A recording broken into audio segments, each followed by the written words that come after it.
एक मराठा कोटी मराठा भावांनो पहिल्या 2-3 दिवस आम्हाला खाण्यापिण्याची खरंच दैन झाली. प्यायला पाणी नव्हतं. सरकारनं अडवणूक केली होती. पण आमच्या माता भगिनींनी आमची दैन बघितली पूर्ण महाराष्ट्रभरातून.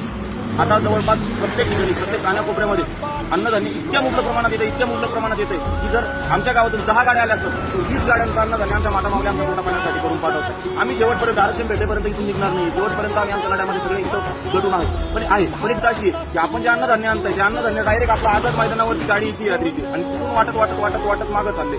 आता विषय काय झालाय की बरेच बांधव पोलीसवाल्यांनी जवळपास वाशीला म्हणजे 50 किलोमीटरवरती 70 किलोमीटरवरती आपल्या बांधवांच्या गाड्या अडकलेल्या त्या ठिकाणी पण बरेच बांधव रात्री झोपायला तिथं जातात. सकाळी वापस परत आझाद मैदानावरती येतात. तर विनंती अशी की आपण ज्या पण भागातून इथं मुंबईमध्ये येत आहे आझाद मैदानाकडे अन्नधान्याच्या गाड्या घेऊन येऊ राहिले तर त्या गाड्या डायरेक्ट आझाद मैदानावर न आणता आपण जिथून सुरुवात होईल तिथून मराठा बांधवाची गाडी तिथून वाटत मग शेवटी आझाद मैदानाकडे घेऊन या. बांधवांना सगळ्यांच्याच गाड्या जर आझाद मैदानाकडे आलं तर मग शेवटच्या बांधवांना अन्न पाणी कोण पुरवणार आहे ही जबाबदारी सुद्धा आपलीच आहे. मग त्याच्यामुळे आपण नियोजन असं करा की अन्नधान्य तिकून वाटत आझाद मैदानापर्यंत येऊ द्या. पुन्हा अन्नधान्य पाठवताना असं पाठवा की जे 2-3 दिवस जर तिकून आमच्याकडे म्हणजे बाजरीच्या भाकरी म्हणा किंवा ज्वारीच्या भाकरी अशा स्वरूपामध्ये पाठवा.